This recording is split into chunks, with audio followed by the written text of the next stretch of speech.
Scheduled కులాల హక్కుల పరిరక్షణ సమితి ఉమ్మడి వరంగల్ జిల్లా కేంద్రంలోని రాష్ట్ర ప్రభుత్వ పెన్షనర్ల కార్యాలయంలో శనివారం జాతీయ ఉపాధ్యక్షులు ఉమ్మడి వరంగల్ జిల్లా సమన్వయకర్త చిన్నపల్లి కొమరయ్య అధ్యక్షతన జరిగింది.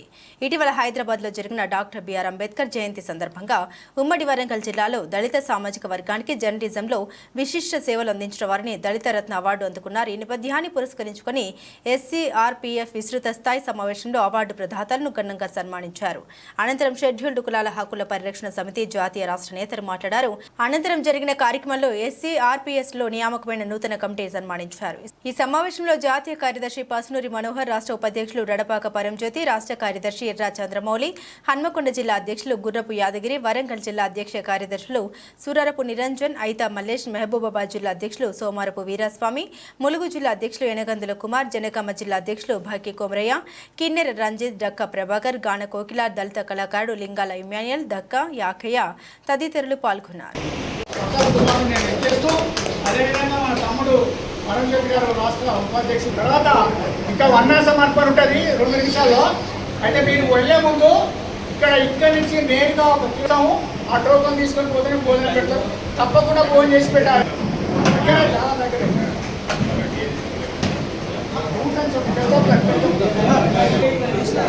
జయప్రకాష్ అధ్యక్షులు, ప్రధానంగా అధ్యక్ష కార్యదర్శులు మండలాల మీద దృష్టి పెట్టి మండల కమిటీని ఒక టైం బాండ్, ఒక 3 నెలల 2 నెలల నెల ఏదో ఒక టైం బాండ్ పెట్టుకొని ఆ టైం లోపల మండల కమిటీలు అనేసి మండల ఫుల్ ఫ్లెడ్జ్డ్ బాడీస్ వేసి ఆ లిస్టుని మన సంస్థ యొక్క రాష్ట్ర అధ్యక్షుల వారికి వీలైన తొందరలు పంపించారని చెప్పి నేను మనం చేస్తున్నాం. ఈ ఫుల్ ఫ్లెడ్జ్డ్ బాడీ లేకుండా ఒట్టి అధ్యక్షులు అనుకుంటారు మనం కాలయాపన చేస్తే కాదు. ఇప్పటికే చాలా నష్టం జరిగింది మనకి. ఫుల్ ఫ్లెడ్జ్డ్ బాడినప్పుడు ఎవరి పనులు వాళ్ళు చేస్తారు. ఏ పని చేసినా కొంత సంఘటితంగా చేసడానికి అవకాశం ఉంటుంది. ఒక్కొక్క బాడీలో 15 నుంచి 20 దాకా కూడా మనకు సభ్యులు వచ్చే అవకాశం ఉంటుంది. సంఘానికి బలం ఉంటుంది. మీరు ఏ పని చేసినా ముందుకు పోవడానికి అందరు తోడుంటారు. ఆ విధంగా ఫుల్ ఫ్లెడ్జ్డ్ బాడీలు వితిన్ 1 మంత్ మరి ఇప్పుడు అధ్యక్షుల వారు మన రాష్ట్ర అధ్యక్షులు ఎప్పటి వరకు టైం ఇస్తారో మీకు ఆ టైం ప్రకారంగా ఫుల్ ఫ్లెడ్జ్డ్ బాడీస్ వేయండి జిల్లా స్థాయిలో. ఆ తర్వాత మండలాల కమిటీలని పునరుద్ధీకరించండి. అక్కడ కూడా ఫుల్ ఫ్లెడ్జ్డ్ బాడీలు వేయండి. మండలాలు అయిపోయిన తర్వాత మండలాధ్యక్షులు గ్రామాలను తిరిగి గ్రామ శాఖలు కూడా వేయాలి. టాప్ టు బాటం మనకు నెట్వర్క్ ఉండాలి. గ్రామ స్థాయి అధ్యక్షుల నుంచి రాష్ట్ర అధ్యక్షుల వరకు నెట్వర్క్ ఉండాలి. ఆ విధంగా ఉన్నప్పుడు మన సంస్థను ముందుకు తీసుకుపోవడానికి అవకాశం ఉంటుంది. ఆ విధంగా ప్రతి ఒక్కరూ కృషి చేయాలని చెప్పి నేను కోరుతా ఉన్నా. అది దృష్టిలో పెట్టుకొని రాష్ట్ర అధ్యక్షులు మాట్లాడేటప్పుడు కూడా వాళ్ళు టైం చెప్తారు. ఆ టైం బాండ్ ప్రకారంగా మండలాలన్నీ ఏ టైం లోపల అయిపోవాలి, గ్రామాలన్నీ ఏ టైం లోపల అయిపోవాలి అనేది ఒక టైం బాండ్ పెట్టుకుంటే మనకు 100% మన సంస్థ ఒక టాప్ టు బాటం నెట్వర్క్తో ఏ కార్యక్రమం చేసినా బలంగా చేసే అవకాశం వస్తుంది. దాన్ని దృష్టిలో పెట్టుకొని మీరు ముందుకు సాగాలని కోరుతూ, ఇక్కడ నేను మీకు గతాన్ని కూడా కొంత చేయాల్సి ఉన్నది. 1970లో ఆర్ట్స్ కాలేజీ నుండి బీకాం చదువుతున్న రోజుల్లో మాకు ఇంగ్లీష్ లెక్చరర్ ఉండే. ఆయన ఎవరు అంటే ఢిల్లీలో ఇంగ్లీష్ వార్తలు చదివేటామె, ది న్యూస్ రెడ్ బై లౌకిక రత్నం చదివేదామె. ఆమె భర్త ఇక్కడ. ఆయన ఒకరోజు వచ్చి క్లాస్ తీసుకొని చెప్పాడు, మీరు ఒక 1 అవర్ నిశ్శబ్దం అనుకుంటే నీకు ఒక మహానుభావుల చరిత్ర చెప్తారని అంబేద్కర్ చరిత్ర చెప్పాడు. అంతవరకు అంబేద్కర్ పేరే తెలియదు, మాకైతే తెలియదు. ఆ రోజు ఆ మహానుభావుడు అంబేద్కర్ జీవిత చరిత్ర 60 నిమిషాల్లో చెప్పాడు. నేనైతే బాగా ప్రభావితపడ్డాను. అసలు అంత గొప్ప వ్యక్తి మన కమ్యూనిటీలో మన దేశంలో ఉన్నాడా అనేటువంటి భావన కలిగి అది బాగా మనసులో పెట్టుకొని ఆయన చెప్పిన తెల్లారి నుంచే మా ఏరియా మొత్తం అంబేద్కర్ అని చెప్పేసి అన్ని గ్రామాల తిరిగి దాదాపు 150 గ్రామాలు తిరిగి అంబేద్కర్ యువజన సంఘం తరఫున కానీ మన SC రైట్స్ ప్రొటెక్షన్ సొసైటీ సంఘం తరఫున కానీ గ్రామాన ఏవైనా ప్రభుత్వం సంక్షేమ కార్యక్రమాలు తీసుకుంటే వాటిని ప్రజల దగ్గరకు తీసుకెళ్లడం, ఉద్యోగస్తులకు అన్యాయం జరిగితే వాటిపైన నిలదీయడం, సంఘాల ద్వారా ఇలాంటి కార్యక్రమాలను ఎన్నో ఆయన చేసిండు. నేను 92లో ఈ సంఘంలో చేరినప్పటికీ నాకంటే ముందు నుంచే అన్నగారు, నరసన్న గారు, రుద్రాం శంకరన్న గారు ఇక్కడ ఉన్న వారిలో సీనియర్లు వీళ్ళే. నేను 92లో డిప్లొమా అయిపోయిన తర్వాత డిప్లొమా చేస్తూనే నేను సంఘంలో చేరాను. నేను డిప్లొమా చేసింది గజ్వేల్ పాలిటెక్నిక్లో. గజ్వేల్ పాలిటెక్నిక్ మాతోనే మొదలైంది. రెసిడెన్షియల్ దాంట్లో ఉంటూ పేద కుటుంబ నేపథ్యంలో వచ్చింది కాబట్టి కష్టపడి దాంట్లో చేసినాను. ఆ తర్వాత బీటెక్ చేసినాను. ఆ తర్వాత 2 డిప్లొమాలు చేసినాను, హర్బల్ మెడిసిన్లో, ఇంకోటి బయోమెడిక్స్లో. ఐఓసీలో సేల్స్ అండ్ సర్వీస్ ఇంజనీర్గా కూడా నేను పనిచేశాను. 2009లో రాష్ట్ర శాఖలో ఎన్నికైన తర్వాత ఒక ఫుల్ టైం, అంటే ఒక పదవి తీసుకుంటే, మీరు నా కోసం కొంచెం శ్రద్ధగా వినాలి, ఒక పదవి తీసుకుంటే దానికి న్యాయం చేయాలి. పదవి తీసుకొని నేను ఇంటి దగ్గర కూర్చుంటే కాదు అనే ఒక అంకిత భావంతో నేను ఆ జాబ్ కూడా వదిలేసినాను. సేల్స్ అండ్ సర్వీస్ ఇంజనీర్ అంటే అప్పుడే నాది 35,000 40,000 శాలరీ, ట్రావెలింగ్ అలవెన్సెస్ అవన్నీ ఎన్నో ఉండేవి. నాకు 2 అసిస్టెంట్లు. మన దక్షిణ భారతదేశం మొత్తం తిరిగిన biomedic pipeline installation of medical pipelines, అది ఎవరికైనా ఐడియా ఉంటే తెలుస్తుంది. అలాంటి దాన్ని ఒక స్టేట్లో వచ్చినందుకు నేను నా వాళ్ళ కోసం ఏదైనా చేయాలని చెప్పేసి నేను వదిలేసుకున్నాను. కానీ ఈ రోజు వరకు కూడా నేను సంతోషంగా ఉన్నాను. ఎందుకు చెప్తున్నానంటే మన కులంలో కొందరు ఒక స్టేజ్కి పోయినాక ఆ కులాన్ని మర్చిపోతారు. ఒక మంచి కాలనీలో సెట్ అయిపోయి ఆ కులం చెప్పుకొని కూడా పడతారు. అది చాలా బాధాకరమైన ఘటన. ఎందుకంటే ఆ డాక్టర్ బాబాసాహెబ్ అంబేద్కర్ గారే తన చివరి ప్రసంగం ఆగ్రాలో ఆయన ప్రసంగిస్తూ, నేను ఎవరైతే విద్యావంతులైనారో ఉద్యోగస్తులైనారో వాళ్ళ వల్లనే నేను మోసపోయానని ఆయన కన్నీరు కాల్చడం జరిగింది. ఎవరైతే తక్కువ చదువుకున్నారో, ఎవరైతే ఖాళీ మనం చెప్పేది విని వాళ్ళు ఉత్తేజం చెంది మరి అంబేద్కరిజాన్ని కానీ మన అభివృద్ధికి కానీ కట్టుబడి పోరాటం చేస్తున్నారని చెప్పేసి ఆయన ఆవేదన వెలిబుచ్చడం జరిగింది. అది నిజానికి వాస్తవానికి అందరికీ కాదు. ఇప్పుడు మన శంకరన్న కూడా ఒక మేనేజర్గా రిటైర్డ్ అయ్యాడు, అన్న కూడా ఎంఆర్ఓగా రిటైర్డ్ అయ్యాడు. ఇలాంటి వాళ్ళ కోసం కాదు, మన కులంలో మన జాతిలో ఒక 60% ఉన్నారు అట్లా రిజర్వేషన్ల వల్ల చదువుకొని ఉన్నత స్థాయి ఉద్యోగాలు పొంది ఉన్నత పదవులు పొంది తిరిగి మన వాళ్ళ సమస్యలు పట్టించుకోరు. ఒక ఎమ్మెల్యేలు కానీ ఎంపీ కానీ పట్టించుకోకుండా తమ పబ్బం కలుపుకుంటారు. పేరుకు మాత్రం అవసరం వచ్చినప్పుడు ఎస్సీలు. ఇప్పుడు మన ఉద్యోగస్తులు కూడా కొందరు ఎట్లుంటారంటే వాళ్ళు ఉద్యోగంలో ఉన్నప్పుడు కానీ మిగతా సందర్భంలో కానీ కుల సంఘాలు గుర్తురావు. వాళ్లకు పై అధికారి వేధిస్తే సమయానికి ప్రమోషన్ రాకపోతే మిగతా ఏమైనా ఇబ్బందులు వస్తే అప్పుడు కుల సంఘాలు గుర్తొస్తాయి. మనం పోయి వాళ్ళ విషయంలో ధర్నాలు చేయాలి, ఎస్సీ కమిషన్కి తీసుకెళ్ళి ప్రమోషన్ కోసం లెటర్ ఇప్పించాలి, ప్రభుత్వ ప్రధాన కార్యదర్శికి తీసుకుపోవాలి. ఇది అలా కాకుండా నేను ఒక ఉద్యోగస్తుని అయినప్పుడు మన ప్రాంతంలో పనిచేస్తున్నటువంటి సంఘాలను, నిజాయితీగా పనిచేసే సంఘాలను గుర్తించి వాళ్లకు చేదోడు వాదోడుగా ఉంటూ ఆ సంఘాలను ప్రోత్సహిస్తే ఈనాడు మన సమాజం అంతా ఇంకా ఎక్కడికి వెళ్ళిపోతుంది. మన దగ్గర ఉన్నటువంటి సంఘంలో పనిచేసే మన మాదిగ సోదరులు ఎంఆర్పిఎస్కి వెళ్ళిపోయారు, మాల వాళ్ళు మాల మానాడికి వెళ్ళిపోయారు. అయినా సంఘం మూతపడలేదు, గమనించండి. అయినా కూడా సంఘం ఎక్కడ కూడా మూతపడలేదు. నిర్విరామంగా ఈనాటి వరకు కూడా కొనసాగుతూనే ఉన్నది. ఉధృతంగా లేచిపడ్డ ఎంఆర్పిఎస్ ఉద్యమాన్ని కూడా మనం తట్టుకొని నిలబడ్డాం. మాల మహానాడు ఉద్యమాన్ని తట్టుకొని మన కార్యకర్తలు నిలబడి ఒక ఐక్యత కోసం పనిచేశాం. ఈనాడు 59 కులాల ప్రజలు మన సంఘంలో ఉన్నారు. ఎవరు ఏదై వచ్చినా కానీ మనం పనిచేస్తున్నాం వాళ్ళ కోసం. ఈనాడు ఒకటి సంతోషించవలసిన విషయం ఏంటంటే ఈ సుదీర్ఘ పోరాటానికి ఒక తెర అనేది పడ్డది న్యాయస్థానం ద్వారా. 2004లో ఆగస్టు 1 నాడు సుప్రీంకోర్టు ఇచ్చినటువంటి తీర్పు ద్వారా ఒక తెరబడింది. మొన్న అంబేద్కర్ జయంతి నాటి నుంచి విద్యా ఉద్యోగ రాజకీయ అంశాల లోపల మన వాళ్ళందరికీ కూడా ఉద్యోగాలు రిజర్వేషన్స్ ప్రకారము గ్రూప్ 1, గ్రూప్ 2, గ్రూప్ 3 ఏబీసీలుగా విభజించి 1.95% ఇస్తున్నాయి. అది మన ఏప్రిల్ 14 నుంచే అమల్లోకి చేస్తున్నామని చెప్పి ముఖ్యమంత్రి ప్రకటించినందుకు ఈ వేదిక ద్వారా కూడా నేను ధన్యవాదాలు తెలియజేస్తున్నాను. రవీంద్ర భారతిలో కూడా నేను ముఖ్యమంత్రి గారికి ధన్యవాదాలు తెలియజేశాను. విరాళం ఇస్తే ప్రైలు ఇచ్చేవాళ్ళు. ఆ ప్రైలు కూడా ఎన్నోసార్లు నేను తీసుకున్నా, ఈ యాడ్స్ ఇచ్చి డైరీలు. తర్వాత 100-200 డైరీలు తీసుకొచ్చి నేను చెల్లించి రాష్ట్రంలో ఏ ధర నిర్ణయితే ఆ ధర నిర్ణయించి ఇక్కడ కార్యకర్తలకు ఇచ్చేవాళ్ళు. కానీ ఇప్పుడు మనం ఆ కార్యక్రమాన్ని ఆదరిస్తలేము, డైరీలు తీసుకుంటలేము.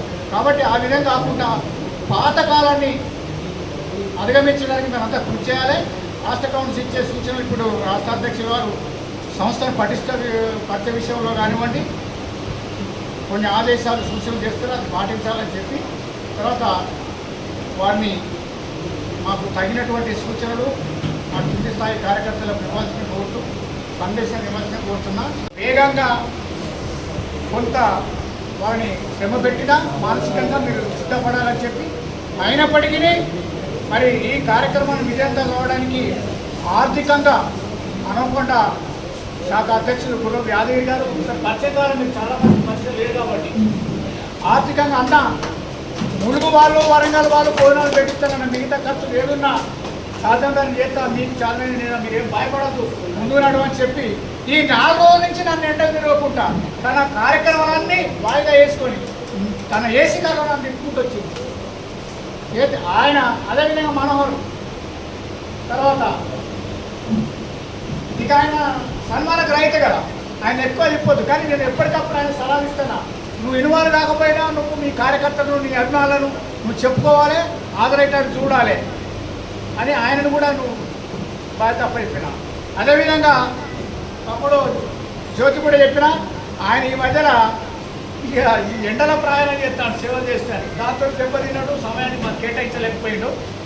సరే ఏదేమైనా ఈ అందరినీ వీరస్వామి గారు నన్ను ఎప్పుడు వేస్తుంటాడు చిత్తతోని, ఏం చేస్తానా మీరు ఏం చేస్తానా మీరు చేయండి మేము వస్తాం అంటానా, మీరు ఎప్పుడు పిలిస్తే మేము అప్పుడు వస్తాం, మేము నాయకులం ఇక్కడ ఉన్నాం అందరం వస్తాం, మీ పిలిపి మేరకు ఎవరు పిలిచినా వస్తాం. కాబట్టి నర్వస్ పడవలసిన అవసరం లేదు, మనకు అన్ని అధ్యక్షుల వారు ధైర్యం నూనెపోసిండు, మనం ముందుకు పోదాం. అదేవిధంగా పక్కల కుమార్ గారు మరి మిమ్మల్ని రాష్ట్ర అధ్యక్షుల వారే మీరు వరంగల్ మహానగర 66 డివిజన్లు అంటే వరంగల్ నగరంలో హన్మకొండ, కాజీపేట, వరంగల్ 3 పట్టణాలతో సమీప గ్రామాలు 42 గ్రామాలు మహానగరంలో ఉన్నాయి. ఈ మహానగరాన్ని పాలించడం 3 ఎమ్మెల్యేలు ఉన్నారు, 4 ఎమ్మెల్యేలు. ఒకరు ఎవరైనా నాయని రాజేందర్ రెడ్డి, కొండా సురేఖ గారు, తర్వాత వరదలపేట ఎమ్మెల్యే కేఆర్ నాగరాజు గారు, తర్వాత పర్కాల్లో కొన్ని గ్రామాలు పోతాయి కదా రేవూరి ప్రకాష్ రెడ్డి గారు, 4 ఎమ్మెల్యేలు ఉన్నారు. కాబట్టి అంత పరిధి నీకు వస్తుంది. 66 డివిజన్లో మొత్తం 66 బస్తీ కమిటీలు వేయాలి. బస్తీ కమిటీలు వేయాలి, అవసరం అనుకుంటే కాల్పేట ప్రాంతానికి ఒక డివిజన్ వేయండి, అట్లాగే కాశీపుర డివిజన్కి ఒక కమిటీ వేయండి, హన్మకొండ కమిటీ వేయండి. ఈ 3 కమిటీలు నీకు సహాయకారిగా ఉంటాయి. డివిజన్ కమిటీలు, బస్తీ కమిటీలు అంతా కలిస్తే మీకు పెద్దగా ఉంటుంది. మోస్ట్ పవర్ఫుల్ అవుతాయి ఈ హన్మకొండ. 59 కులాలకు మరి ప్రాతినిధ్యం వహిస్తున్న సంఘాలు అయిపోయినాయి. తర్వాత సుదర్శన బాబన్న గారు వచ్చిన తర్వాతనే దీన్ని మేము ముందుకు తీసుకెళ్తున్నాము. ఈ సభ వేదిక నుండి సుదర్శన బాబన్న గారికి ఒక్కటే విజ్ఞప్తి చేస్తున్నాము. అన్నగారు రాష్ట్ర అధ్యక్షుడిగా 59 కులాలకు మీరు ప్రాతినిధ్యం వహిస్తున్న పెద్దన్నగా ఈ రాష్ట్ర ప్రభుత్వంతో సంక్షేమ ఫలాలు, పథకాలు, షెడ్యూల్డ్ కులాలకు సంబంధించిన ఏది వచ్చినా మన సంస్థ ద్వారానే పబ్లిసిటీ చేస్తూ ప్రభుత్వానికి అనుసరణంగా ఉండే విధంగా మీరు రాష్ట్ర లెవెల్లో నిర్ణయాలు తీసుకోవాలని సభాముఖంగా తెలియజేస్తున్నాం. రెండవదిగా రాష్ట్రంలో దళితుల పండుగలు వస్తున్నాయంటే ఓ మాల మహానాడో, మాదిగ దండరో, లేకుంటే గేదో సంఘం పోయి ఆ యొక్క సంఘానికి ప్రాతినిధ్యం వహిస్తూ వాళ్ళ సంఘాన్ని అభివృద్ధి చేసుకుంటారు తప్ప 59 కులాలుగా ఉమ్మడిగా ఉన్న మన సంఘాన్ని మరి మీ సంఘం ఎక్కడున్నది అని ప్రశ్నించే స్థాయికి తీసుకురాకుండా మా సంఘమే నిజమైన సంఘము, దళితుల సంఘము, 59 కులాలకు ప్రాతినిధ్యం వహించిన సంఘము ఈ యొక్క మహానుభావుల యొక్క జయంతి ఉత్సవాలు కానీ వర్ధంతి ఉత్సవాలు కానీ మా సంఘం ద్వారా నిర్వహించే విధంగా ముందుకెళ్లాలని రాష్ట్ర ప్రభుత్వంతో పోరాడి ముందుకు బాధ్యత పైన ఉందని సభముఖంగా తెలియజేస్తున్నాను. ఎందుకంటే గతంలో జరిగినాయి మీరు చూస్తూనే ఉన్నారు. దళితరత్న అవార్డులు ఎవరికి ఇస్తున్నారయ్యా అంటే ఒక వర్గానికి పనిచేసేవాడికి దళితరత్న అవార్డు వేయడం ఏంటండి? ఒక కులం కోసం పోరాటం చేసిన దళితరత్న అవార్డు వేయడం ఏంటిది? ఉమ్మడిగా 59 కులాలకు పనిచేసిన వ్యక్తి దళితుడు, అతనే దళితరత్న. ఒక మాదిగ దండాలకో, మాల మహానాడుకో, ఎరకల సంఘానికో, లేకపోతే బయట సంఘానికి పనిచేసిన దళితరత్న లేదు, కుల సంఘానికి కులరత్న అవుతున్నాడు. దయచేసి పెద్దలు సుదర్శన బాబు గారు, రుద్రాశంకర్ గారు, ఉండాల అబ్బాయి గారు, మన చిన్నపల్లి కోరయ్య గారు ఆలోచన చేయాలి. 59 కులాల కోసం పనిచేసినోడే దళితరత్నుడు అవుతాడు. ఒక కులం కోసం పనిచేసే వ్యక్తి దళిత రత్న కాడు, కులరత్న అవుతాడు. బాబాసాహెబ్ అంబేద్కర్ గారు ఈ దేశం కోసం తన జీవితాన్ని అంకితం చేసి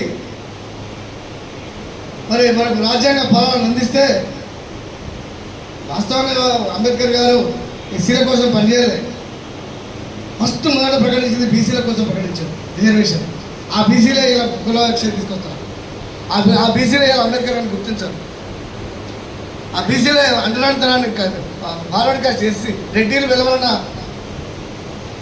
అంటరానితనం చేయరు కావచ్చు, కానీ బీసీలు అయితే ముఖ్యంగా ఈ మారమారిగాను ఇతర కులస్తులను అంటరానిగారుగా కానీ దానికి ఇల్లు కిరాయి కూడా ఇవ్వని పరిస్థితిలో తీసుకొస్తున్నారు. మరి వారికే ముందుగా మన అంబేద్కర్ గారు రిజర్వేషన్ ప్రకటించడం, తర్వాత ఎస్టీలకు, తర్వాత మన ఎస్సీలకు. ఇద్దరిని మనం సమాన భావంగా బండి చక్రాలు ఏ విధంగా అయితే సమానంగా ముందుకెళ్తాయో, రైలు పట్టాలు ఏ విధంగా అయితే సమానంగా ముందుకెళ్తాయో, అదేవిధంగా ఈ అంబేద్కర్ వాదాన్ని, శిక్షణ ఆలోచన విధానాన్ని ముందుకు తీసుకుపోవాలని ఈ ఎస్సీఆర్పీఎస్ తరఫున నేను రాష్ట్ర ప్రభుత్వం, రాష్ట్ర సంఘానికి, జాతీయ సంఘానికి విజ్ఞప్తి చేస్తున్నాను. మనము ఒక కుల సంఘానికి మనం ప్రాతినిధ్యం వహిస్తలేం, మనం 59 కులాలకు ప్రాతినిధ్యం వహిస్తున్నాం. అదేవిధంగా సుదర్శన బాబన్న గారికి మరొకసారి ఉమ్మడి వరంగల్ జిల్లా విధంగానే మన తెలంగాణ రాష్ట్రంలో ఉన్న 10 జిల్లాలను ఒక వేదికగా ఏర్పాటు చేసి రాష్ట్రంలో మరి శిక్షణా తరగతులు కూడా ఏర్పాటు చేయాలి. గతంలో అంబేద్కర్ సంఘం తరఫున రాష్ట్రంలో శిక్షణా తరగతులు ఏర్పాటు చేయడం జరిగింది లోకాత్మక అంబేద్కర్ భవన్లోనే. అదేవిధంగా మీరు కూడా ఈ యొక్క ఎస్సీఆర్పీఎస్ తరఫున ఉమ్మడి తెలంగాణ రాష్ట్రంలో 10 జిల్లాలకు శిక్షణా తరగతులు ఏర్పాటు చేసి ఈ యొక్క అంబేద్కర్ వాదాన్ని, చర్చలను, ఆలోచన విధానం ముందుకు తీసుకెళ్లే విధంగా ప్రణాళిక రూపొందించాలి. జిల్లాల వారిగా ఏమైనా ఖర్చులు ఉంటే మన ఉమ్మడి వరంగల్ జిల్లాలోని మా 6 అధ్యక్షులు, మీరు ప్రాతినిధ్యం వహిస్తున్నారు, జాతీయ రాష్ట్ర కమిటీ ప్రాతినిధిస్తున్నారు, మేమందరం కలిసి కొంత అమౌంట్ చేసి తప్పకుండా మీకు అందజేస్తాము. కాబట్టి మీరు శిక్షణ తరగతులు ఏర్పాటు చేయాలని సభముఖంగా మీకు తెలియజేస్తున్నాము. అదేవిధంగా గతంలో ఇప్పుడు మన నడపాక పరమజ్యోతి గారు చెప్పినట్టుగా గుండాల నరసయ్య గారి అధ్యక్షతన నేను ప్రధాన కార్యదర్శిగా ఉండి ఉమ్మడి వరంగల్ జిల్లాలో మరి ఎన్నో కార్యక్రమాలు చేపట్టడం జరిగింది. ఆ కార్యక్రమాలు చేసినాము. మరి అంబేద్కర్ యువన సంఘం అనేది మాతృ సంస్థ అని చెప్పి చేయడం, ఈ విధంగా ఎస్సీఆర్పీఎస్ కూడా మాతృ సంస్థగా ఉండాలని కోరుకుంటున్నాను. రాబోయే రోజులలో మహానీయుల జయంతి కార్యక్రమానికి ఇచ్చే కమిటీలో ఎస్సీఆర్పీఎస్ఏ దుర్మాటి సుదర్శన్ బాబు గారే రాష్ట్ర చైర్మన్గా ఉండాలని ఇప్పుడే ప్రతిపాదన పెడుతున్నా. దాన్ని తప్పకుండా మీరు మరి అవార్డులు ఇచ్చే విషయంలో కానీ, మహనీయుల జయంతి వర్ధంతి కార్యక్రమం చేసుట్లో కానీ ఎస్సీఆర్పీఎస్ఏ ముందు వరుసలో ఉండే విధంగా సుదర్శన్ బాబు గారు అన్నగారు మీరు ముందుండండి. మీరు ఇంకా మీ పక్కన రుద్రారావు శంకర్ గారు ఉన్నారు, గుండాల నరసయ్య గారు ఉన్నారు, మేము అందరం ఉన్నాము. మీరు దయచేసి వేరే సంఘాలకు అప్పచెప్పకుండా మీరు ముందుండి నడవాలని సభాముఖంగా తెలియజేస్తున్నాము. ఏంటంటే ఇది ఏంటంటే అదే ఏం చేయలేదు. 8 రోజుల వీళ్ళకి ఒక అన్యాయం జరిగింది. దాన్ని ఎవరు పట్టించుకుంటారంటే నాకు సలహాదారులు నిజంగా ఇవాళ చిక్కడ మాట్లాడుతుందంటే డాక్టర్ యాదయ్య. నిజంగా అంబేద్కర్ను నేను చూడలేదు, అంబేద్కర్ నిజంగా నాకు తెలియదు. అంబేద్కర్ మన ఎస్సీఆర్పీఎస్ సొసైటీకి ఆయన సలహాదారులుగా పనిచేస్తాడు. నాకు ఫోన్ చేసి తమ్ముడు ఫలానా ఊరుకు అక్కడ విజిట్ చేయి, ఆ ఎందుకు వాళ్ళని అరెస్ట్ చేయలేదు మిగతా వాళ్ళని అంటే అక్కడ పోయి నేను అంత విజిట్ చేస్తే అది చేయకపోతే చెప్పండి. అక్కడి నుంచి ఈ సంఘం షెడ్యూల్ క్యాస్ట్ హెడ్క్వార్టర్ సొసైటీ సంగారెడ్డిలో జిల్లా హెడ్ క్వార్టర్గా కోటయ్య ఆయన ఉపాధ్యక్షుడు, నాగయ్య ఆయన సెక్రటరీ, సంథింగ్ ప్రెసిడెంట్ ఎవరు నాకు తెలియదు. నువ్వు వాళ్ళ దగ్గరికి పో, కలెక్టర్గా తీసుకుపోతావు. నేనేం చెప్తున్నా, నేను చాలా హ్యాపీ. ఇలా కలెక్టర్ నాకు ఫోన్ చేస్తారు కానీ ఆయన మాట్లాడుతున్నాను. అక్కడ పోయిన తర్వాత ఎందుకు అరెస్ట్ చేయలేరో కలెక్టర్ చెప్పండి అంటే కోటయ్య గారు, నాగయ్య గారు మన దగ్గరకు వచ్చి మనం తీసుకుపోయి చిన్న కలెక్టర్ ఆఫీస్ పడి అప్పుడు సంగారెడ్డి ఆయన మొట్టమొదటిదాక నేను చేయగలిపిన కలెక్టర్తో. నాయనైతే నిజంగా చెప్తా, ఇప్పుడు కూడా అది నేను మర్చిపోను. ఇంత ఉన్నది ఆయన చేయగలిపి 10 నిమిషాల లోపల ఆ ఊళ్ళో 40 మంది అరెస్ట్ చేసి అంటే అర్థం చేస్తుంది. చెల్లిపోయి అక్కడ చిన్న పవర్ అది. మిగతా సంఘాలకు ఇది లేదు. అదే సంగారెడ్డిలో 300 సంఘాలు ఉన్నాయి. వాడికి ఒకడే వస్తాడు, నాది ఈ సంఘం నేను నిశ్చయం చేసుకున్నాను అని చెప్తాడు. ఈ సంఘం యొక్క గొప్ప విలువ. రెండో విషయం, ఇక్కడికి నేను 2వ సారి వచ్చింది, ఇది 3వ సారి. ఇక్కడ నాకు వచ్చినాక ప్రజలు ఉమ్మరయ్య సార్ మొట్టమొదటి నన్ను తులారం శంకర్ టైగర్ అన్నాడు. అంత వేడ రెండో మీటింగ్లో అన్నాడు నన్ను. తర్వాత కుమ్మరైన సపోర్ట్ చేసిన దానికి అది ఎట్లా జరిగిందో నాకు తెలియదు. అక్కడ నుంచి ఇక్కడ నేను పోయిన తర్వాత సంగారెడ్డి జిల్లా మెదక్ జిల్లాలో టోటల్గా తులారం శంకర్ వస్తుండు టైగర్, తులారం శంకర్ టైగర్ ఎస్సీఆర్పిఎస్ అదొక ముద్ర పడింది నాకు తెలియదు. నేను ఇక్కడ వచ్చే ముందు కూడా కలెక్టర్ ఆఫీస్ నుంచి నాకు మెసేజ్ వచ్చింది. మెసేజ్ ఏమైనా వచ్చిందని పొటాన్షియల్ కలెక్టర్ వచ్చింది. నేను ఉండాలి, నీ పబ్లిక్ అంతా ఉండాలి, ఏముండదో రాని చెప్పాలంటే నేను వీళ్ళకి చెప్పాను నిన్న. అదే నిన్నారే ఎట్లా పోవాలి నేను అక్కడ ఒక మాట ఇచ్చాను కదా చెప్తే నేను మళ్ళీ సీజీకి ఫోన్ చేసిన. మరి ఎట్లండి మొన్న మెసేజ్ పెట్టిన ఆయన మా ఇంట్లో ఒక దావత్ ఉండే. లేదన్నా నువ్వు లేకుండా పర్లేదన్నా, నీ మనసులకు పంపు, మేడం వస్తుంది, నీ మనసులో అంటే నేను ఎందుకు చెప్తున్నానంటే ఈ సంఘం విలువ చెప్తున్నాను.